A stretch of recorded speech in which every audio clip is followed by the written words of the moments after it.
ماشاء اللہ ولا حول ولا قوة الا باللہ العلی العظیم اعوذ باللہ من الشیطان اللعین الرجیم بسم اللہ الرحمن الرحیم الحمد للہ رب العالمین الصلاة والسلام علی سید الانبیاء والمرسلین وخاتم النبیین ابی القاسم محمد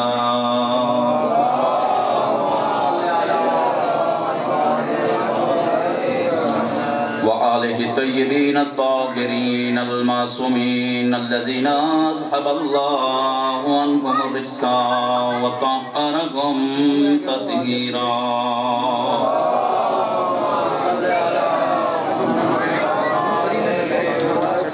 اما بعد فقد قال النبی صلی اللہ علیہ وآلہ وسلم الحسین منی وانا من الحسین صلوات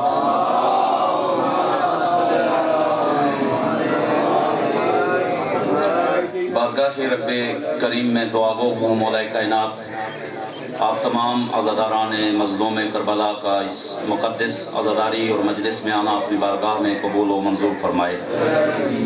ذات کریم بحق کے مظلوم کربلا و سید الشہداء جہاں جہاں سے عزادار تشریف لائے ہیں مولا ہر قدم کے عوض میں بہترین اجر عطا فرما، اور یا کریم و غفور و رحیم اللہ ہم سب کو پروردگار عالم مولا مظلوم کربلا سید الشہداء کے حقیقی عزاداروں میں ہم سب کے نام درج فرما، مولا حسین کے نوکروں میں ہمارے نام درج فرما۔ یا اللہ جتنے عزادار جہاں جہاں سے تشریف لائے ہیں خدایا سب کے گھروں پہ رحمتیں برکتیں نازل فرما، آفات و بلیات سے محفوظ فرما۔ پروردگار جتنے بیمار مومنین و مومنات ہیں امام سجاد علیہ السلام کی غیرت کی بیماری کا واسطہ پروردگار تمام مریضوں کو شفا یاب فرما۔ بالخصوص چند بچے علیل ہیں مولا بے حق امام حسین علیہ السلام انہیں شفا یاب فرما۔ محمد حسین پروردگار بچہ ہے خدایا اسے شفا کلی عطا فرما۔ سالار عباس اور عامر عباس ایک بچے کا کہا گیا تھا، پروردگار اس مجلس کے توسل سے خدایا ان بچوں کو شفا یاب فرما، اور آپ حاضرین کے ذہنوں میں جو بھی مریض ہیں مولا ان سب کو شفا کلی عطا فرما۔ بانیان مجلس کی توفیقات خیرہ میں اضافہ فرما، ان کے گھر پر اپنی رحمتیں برکتیں نازل فرما، ان کے مرحومین کی بخشش فرما، اور ان کے تمام تر اہتمام کو یہ جو نظر و نیاز کا اہتمام ہے بارگاہ سید الشہداء میں پیش کرتے ہیں، بارگاہ شہداء کربلا کی خدمت میں پیش کرتے ہیں، قبول فرما، اور یا اللہ ان کی توفیقات میں مزید اضافہ فرما۔ ان تمام دعاؤں کی قبولیت کے لیے ایک مرتبہ بآواز بلند صلوات۔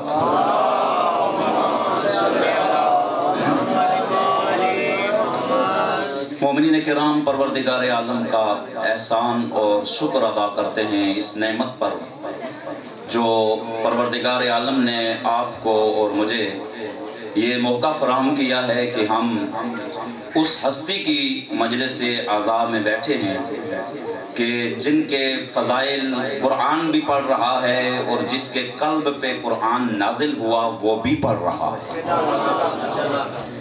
اور میں سمجھتا ہوں کہ خدا کی قسم یہ کرم الہی ہے اور شفقت حسین ابن علی ہے، کرم الہی ہے اور شفقت و محبت حسین ابن علی ہے کہ جو سال کے سال بھر کے بھٹکے ہوئوں کو بھی اپنا دروازہ کھول کے بلا لیتے ہیں، یعنی جو سال بھر بھی دور رہتا ہے اس کے لیے بھی دروازہ کھول کے اسے بلا لیتے ہیں اور اسے قبول کر لیتے ہیں۔ میں آپ عزاداروں کو آپ کی عقیدت کو دل کی اتھاہ گہرائیوں سے سلام پیش کرتا ہوں، میں اپنے ماتمی جوانوں کو سلام پیش کرتا ہوں کہ جو کریا کریا روڈوں پہ گلیوں میں بازاروں میں ہر جگہ پر یا حسین کی صدائیں بلند کر کے 1400 سال سے الحمدللہ دنیا کو پیغام دے رہے ہیں کہ اس عزاداری کو دنیا کی کوئی بھی طاقت نہ روک سکی ہے نہ روک سکے گی۔